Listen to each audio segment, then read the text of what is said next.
Yo, what's up, everybody? Welcome to another episode of Turtles Love Pizza. We are currently in our intermission phase where we're going over Batman 89 and then Batman Returns, which we've already done those two.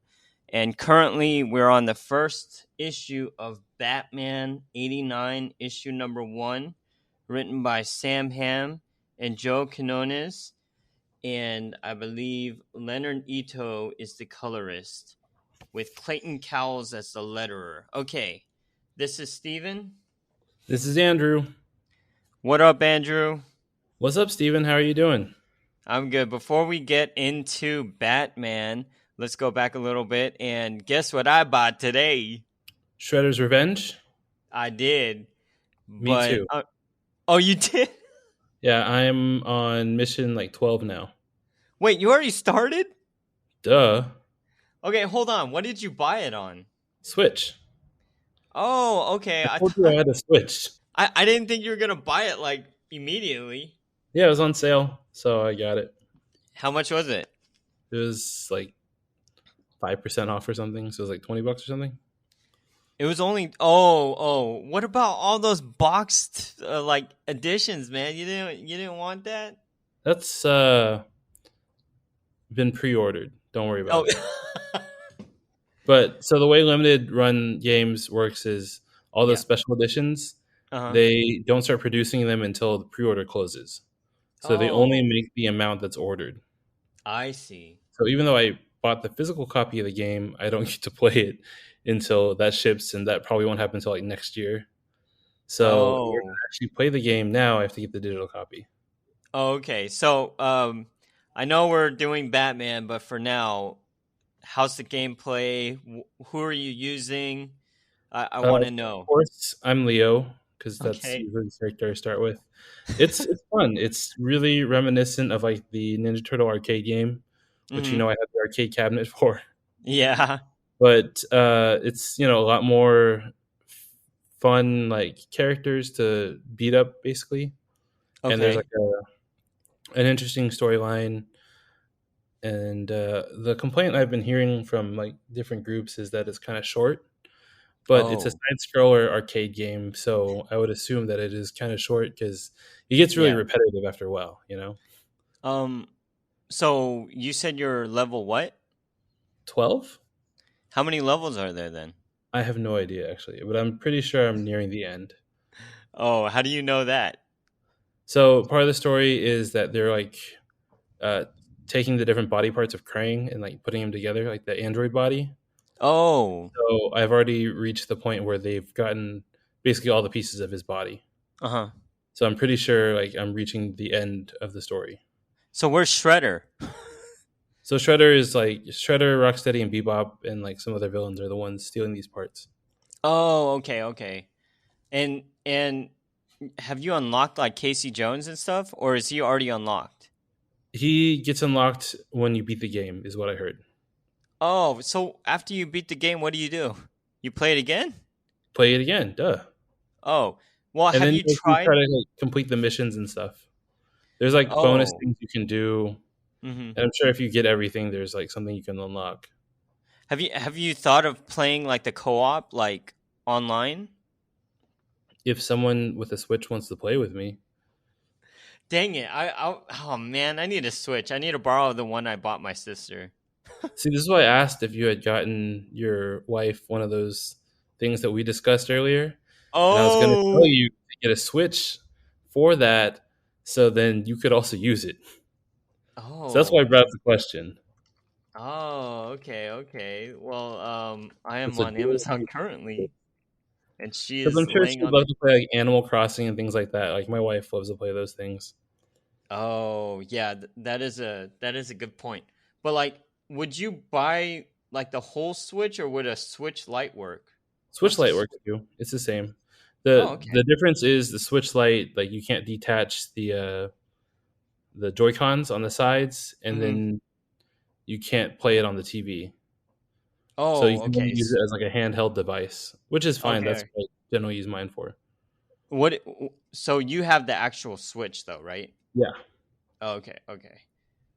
All right. Well, I will look into that. And if I get it, let's co-op. Let's do it. All right, sounds good. Wait, so do you just buy the game off of, like, you don't need a physical disc or anything? You can just No, play you it. can buy it off the Nintendo store, and then you can download it onto your Switch. Okay, so if I buy it, you better like tell me what are some other good games to play, You need to play and Breath then of the Wild. oh, that's Zelda, right? Yeah, that is Oh, hands down one of the best games ever created. okay, all right, cool. Sounds You can fun. ask anyone. So after all that Ninja Turtle talk, I will definitely look into the Switch, or maybe that'll be my birthday present. Who knows? No, I'm joking. All right, let's talk. Let's talk some Batman, Andrew. All right. All right. So before we begin, we need to do our normal plot description. You ready for this? Yes. I'm going to read Issue the full one. description from batman.fandom.com. Wait, what? Some Batman wiki site. Oh, okay. You're gonna use that? Yeah, and then I'll elaborate. Okay, go for it. So the short description is Gotham becomes torn as citizens dressed as Batman and the Joker duke it out in the streets. As DA Harvey Dent tries to keep the city together, he targets the one problem tearing it apart, Batman, and he'll get Oh, Bruce Wayne's help in taking down the Dark Knight. wow. That is not a very good description. Not, but it gets the point across. Anyways, Yeah. so the book starts off with Harvey Dent on a date with Barbara Gordon, which is a little Uh huh. interesting twist because we haven't really met Jim yet, but there we go. Yeah. And then it's Halloween, and I love the second picture actually because there's all these nods to Tim Burton in that Yes. picture. We have like I- Beetlejuice, we have Mars Attacks, yep. we have all these little fun little Easter eggs for Tim Burton, Mm-hmm. which is awesome. Agreed. We even have like a little penguin. So Yeah, I see. I see that little kid. And Sleepy Hollow is the tree, yeah, actually. Sleepy Hollow's a tree. There you go. So yeah, all these little nods to Tim Burton. You have like the kids from what A Nightmare Before Christmas Oh, over you're on the right. side I didn't. too. Yeah. Yeah, I think if you look hard enough, you'll probably see a lot more. This was just Yeah. like my preliminary glance when I was first reading it. I Yeah, the noticed that. Beetlejuice couple is there too, like Yep. in the very front. So yeah, it's fun. Yeah. Anyways, it's Halloween. Harvey Dent is trying to propose. He's doing his little coin trick Uh with huh. Barbara. And so then you see Batman actually patrolling the city. So, in my opinion, this is nothing like the movies. Because in the movies, Batman is always in Wayne Manor, and then the light shines and it just focuses on his eyes, and then Yeah. he goes into action. He's just waiting for something to happen, and then he'll put the fire out. He's like a fireman. He's Right. not like a cop, he's a fireman. He just goes to Okay. put the fire out. So, anyways, this time he's actually patrolling Yeah. and he's like flying through the city, trying to stop a robbery as these Joker guys are trying to steal a bunch of armored cars. Right. Stops them, but he also blows up a good portion of the city doing so. Yeah, he does. So he hasn't Which learned that. is, and he gets shot a lot. Like, which Yes. is, Yeah, what he did in the movies. He got yeah. shot. And then you have Harvey Dent going out and like bringing on his own justice, and you also have like this glimpse of like the Two Face of him, Right. which is interesting. And they kind of like use kind of light to kind of shade part of his face so he looks like Two Face as he's punching this Joker clown in the face with his watch. Because Yeah. apparently he's like pretty street here. Yeah. And then when he flips the coin, Yeah, he flips the like, coin and he just shoots it in the air. But if Barbara wasn't there, he probably would have killed him. yeah, agreed. And you get Bruce Wayne with some white around his temples, like he's getting more stressed and old. Yeah, he's a little older. Yeah. You also find out that he still has the disposable bat suits from Alfred. Yeah. Yeah, those cheap little knockoff ones that he decided to go to in Batman Yeah. Returns. Like franchised. Yeah, franchise bat suits. and And then and Harvey goes to visit Bruce because he wants to turn Bruce against Jim. But of course, mhm. Bruce won't turn against Jim because Jim was there the night that his parents were shot. so Yep. he has some loyalty to him. But Harvey's plan is to bring down Jim because he's saying the Batman is the problem, and Jim Gordon is in cahoots with Batman. So he wants to Right. bring him down. Then we get a little backstory with Harvey Dent about Yep. where he comes from, and then we see that Harvey's aligned himself with Bullock, and they're trying to call out Batman. Yep. And we kind of get an idea of Jim and Batman's relationship, right? Yeah, like And, Jim has like a really weird headset on. yeah, and I think this is kind of a cheat because, like, when we talk about the movies, like they're never talking, but Yeah, I think this is kind of a cheat, saying, "Yeah, we're always talking, but I'm always using a microphone." yeah. And then we have this interesting introduction to looks kind of like a Robin character at the end. Yeah, So yeah, Batman goes to stop a robber. The robber is like, I didn't actually steal any money. I just needed food and diapers for my baby. hmm And then this little vigilante comes and knocks Batman out and gets $8 for doing so. and at the end of the issue, basically what we also find out is that there's it's martial law, and the Coast Guards have come into the city, or is it the Marines? Some sort of military force. Yeah. So they're brought in to shoot to kill or bring him in alive, and basically Batman is thrown off guard and he's hanging off of, like, The fire escape? yeah, the fire escape, and the National Guards see him. So yeah. So we end on a cliffhanger. Now, break down what you enjoyed about this issue and just give us some insight into what you thought about it overall. Overall, I liked it. It was a good reintroduction to Batman 89, and really Yeah. kind of seeing what's happened to the city since, Batman Returns. Mm-hmm. I like the expansion of Harvey Dent. Yeah. Thought that he was always going to be an interesting character. He's always an interesting character in the comics, but Yeah. they had a lot of potential with him, with Billy D. Williams playing him Yeah. back in the day. I wish they kind of continued with that. I think he would have made a very interesting Toothface. Agreed. And, it's still continuing with the whole corruption inside of Gotham Yeah. that has never gone away, apparently. I really think they could totally make this into an animated movie. You know what I Yeah. mean? And then just get them to reprise their voices. That would be freaking awesome, man. Yeah. Okay, continue. Sorry. Yeah. So, and then I like the introduction of Robin. Oh, okay. Okay. All right. What about, like, details? What do you think about the art? The art is really good. They did a really good job of really capturing um, the actors that played them before, but Mm-hmm. also creating its own style of it as well.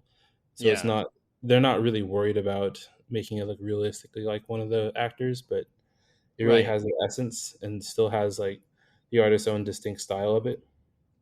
Yeah, I completely agree. I also think that they aged Commissioner Gordon down from the movie because he's definitely a lot older in the movie. I think when I first saw the art, I really thought it was a bit more cartoony than I expected. But when you see Batman, like on, I think it's page 4, and he's standing on the side of the building and he's watching the helicopter, that Yeah. kind of scene is just amazing. It kind of reminds me a little bit of The Dark Knight Returns.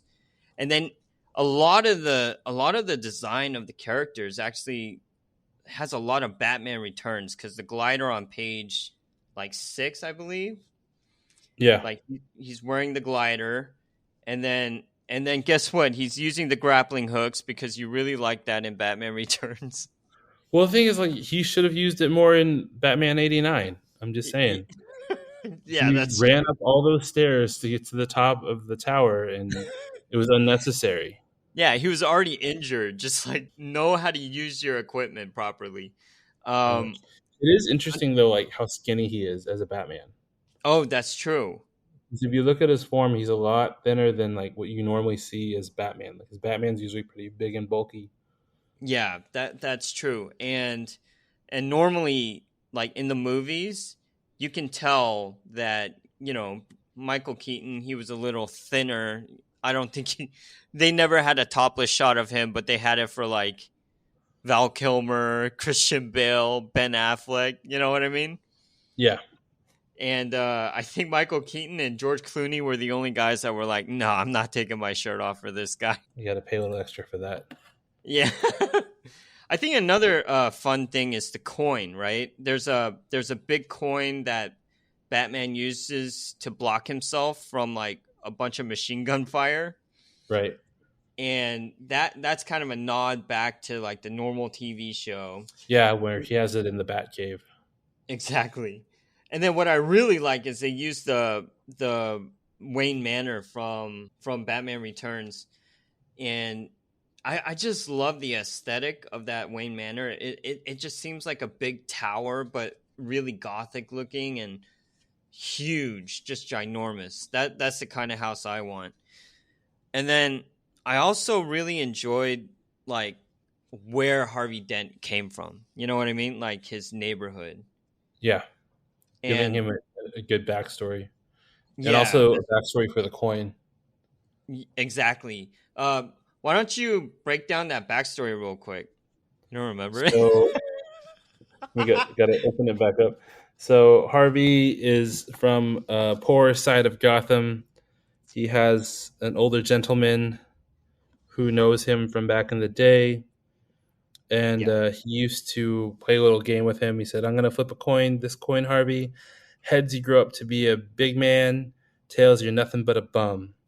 Yeah. And he says, call it. He says, heads. Heads, ha, big man. Again, let's do it again. And he'd get really excited that he'd become a big man. And he lived up to that. Yeah. And I think it's also important that they like establish relationships like a father figure, you know what I mean? Yeah. Cuz I feel like that's a big part of just the Batman lore and how, Batman never had parents. And I don't think we've ever seen Harvey Dent's backstory in terms of like where he came from. Because in the comic books, he's mostly white, but I really like that they went the movie route with Billy D. Williams. Look at this page real quick. Yeah. So if you see like right here, this is it's like Gotham City Hall that night, and it's right below the origin of Harvey Dent. But there's this one guy that's standing next to Harvey Dent. And if you look at it, that's actually in the animated series. That guy is his campaign manager. Yeah. So I thought that was really cool because they're bringing in a lot of Batman lore, not just from the cartoons, not just from Tim Burton, but it's pretty much just like the amalgamation of the series and everything that's tied to it. So I really like that. And what do you think about Barbara? Barbara, it was interesting that Barbara's older. Yeah, right? Did you like that, though? Like, I mean, because it makes sense for the story, and, Jim's already old, so it wouldn't make sense to have such a young daughter, like maybe a grandchild. Yeah. But, yeah. And I think it's interesting that she also followed in her footsteps, but, like, you can kind of tell that there's a little animosity between them. Yeah, like he says he hasn't talked to his daughter in a while, things like that. Yeah, and she didn't even tell him that she was engaged. So he had to find out from... She also seems hesitant to actually be engaged, so... Oh, yeah, that is true. But overall, like, how many batarangs would you give this issue, this first issue? First issue, probably 3.5.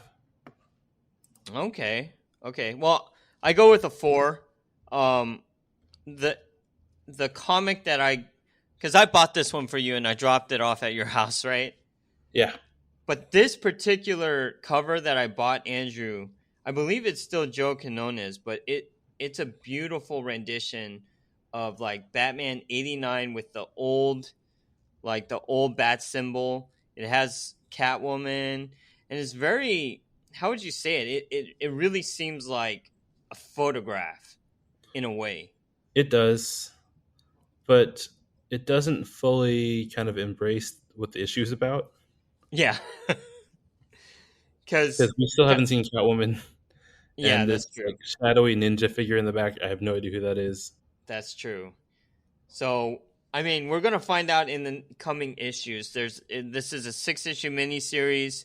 Issue number 6 is still not released, but overall, like you're you're you're enjoying you enjoyed the first issue at least, right? Yeah, definitely. And then, was there anything that you didn't particularly like? I mean, the whole corruption thing is getting repetitive. In what way? Like, which corruption? Just like the whole like double dealing behind Jim's back and like Harvey trying to take control, because that's like every plot for a Batman movie. That's true. And then also the copycats, right?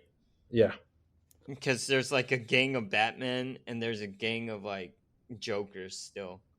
yeah, But I think it's really cool how they started off with the action set piece with the helicopter and stuff. yeah, definitely. For me, I'd give it 4 batarangs out of 5. I really enjoy it. The art kind of threw me off at the beginning, but I think Sam Hamm is a pretty good writer, and this also gives you an idea of what he was trying to go for with the first Batman. I think I think Sam Hamm wanted Batman to be more of like, a crime fighter going out there And not rather just than sitting at home and waiting. yeah, yeah, and just being sad about stuff.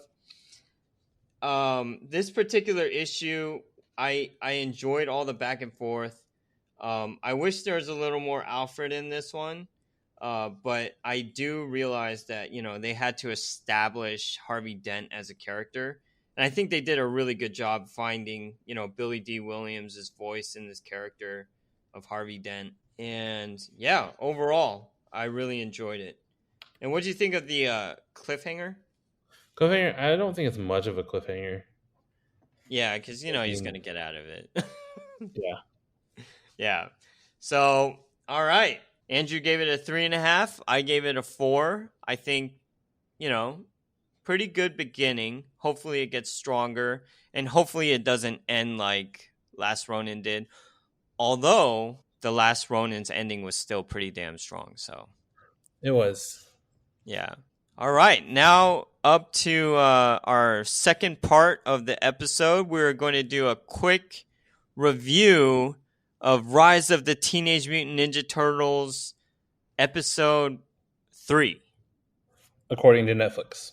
According to Netflix, not production. Or is it production? No, it is the production order. Oh, okay. According to production order and Netflix. Okay. Andrew, break it down. All right, so the first segment is War and Pizza.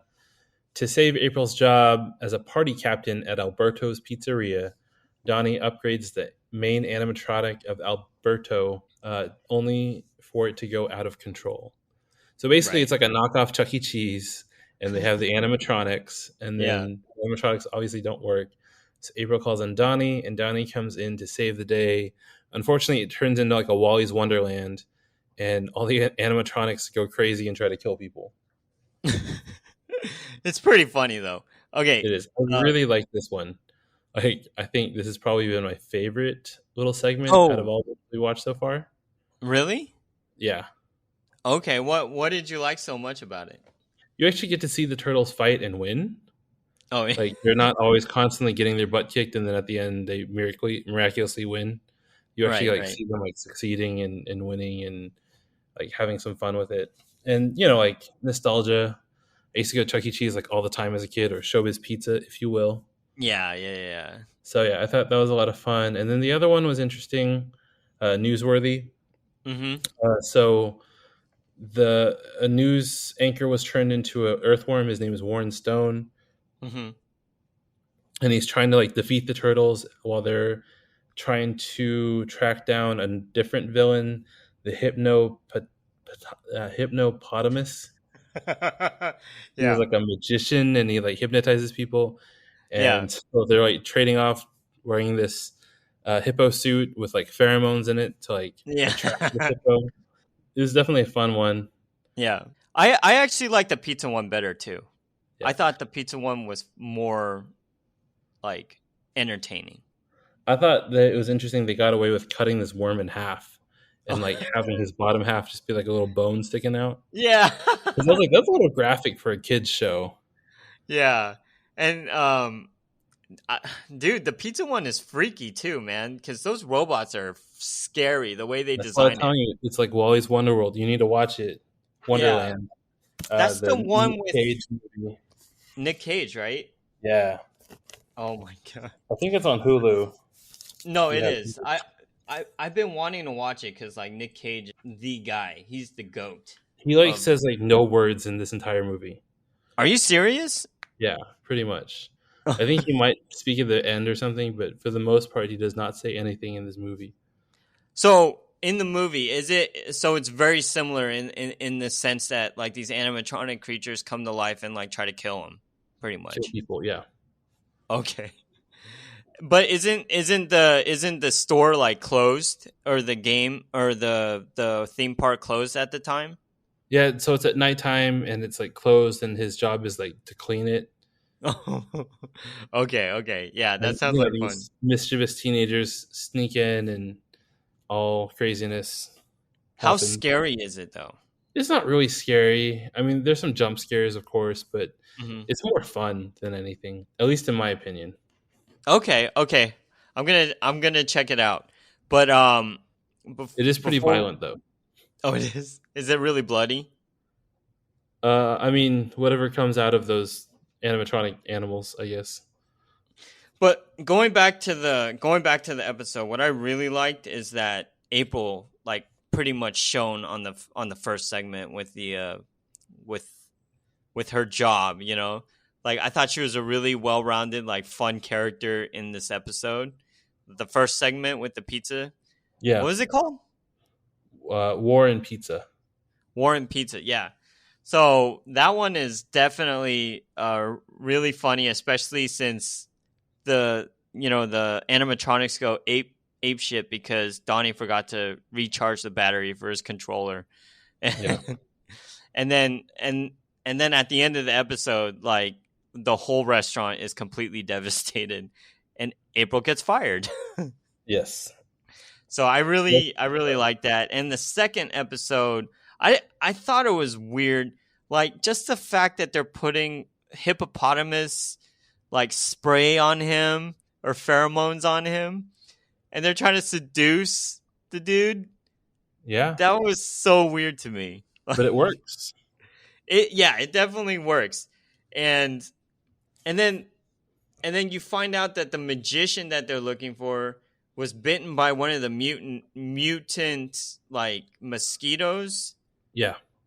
and that's what made him become like this hippopotamus whatever like hybrid. And like you're starting to see that the threads are being pulled together. There's more into this mutant life that they're trying to build on. Yeah, pretty much every episode is just showing more and more mutants. Yeah. And then I also really like the fact that they had the kids like be a part of episode 2 where they're not exactly freaked out, but like one of the major kid that's having the birthday, he's like, "This was the best birthday ever." And throughout the episode he hated it until like all these animatronics went crazy on him. So Pretty much. yeah. But April did her job. She became a good party captain. Yep, and she finally was able to have one birthday where they completely sang the happy birthday song, although it wasn't to the right person. That is true. But other than that, did you enjoy this episode? Out of 5 pizzas, how many pizzas does this episode get? I think it gets a 4.5. Whoa, seriously? Just Okay, like the finally 4. combination of the 2 segments, right? A combination of 2, then I guess it'd be a 4. Okay. I'll go with 3 on this one. And other than that, anything new with you, Andrew? Any other pre-orders other than Shredder's Revenge? So NECA has just told me that they have sent me my Mousers and Ultimate Foot Soldier. Ooh. So When those have been pre-ordered since like last year. Most people when have already gotten their Mousers, but I guess they're waiting to send both of them to me together. So I see. But like, do they process the payment at the time of pre-order or when they yeah, send it? at the Okay, time. okay. Okay, that's good. And when do you receive it? Um, According to the The tracking, probably sometime next week. Oh, okay. Awesome. So another thing for all those listeners out there, Andrew actually created a Twitter account for us. So Andrew, whenever you Yes. get it, make sure to put the pictures of your figures on the Twitter account. What is our Okay. Twitter handle? Turtles love pizza, but love is spelled LUV.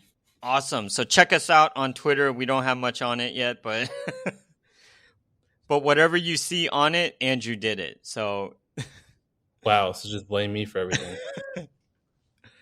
dude, it looks great, man. There's nothing wrong with that. Okay. Anyways, Okay. and I think that's it for now. Yeah, that's all I got.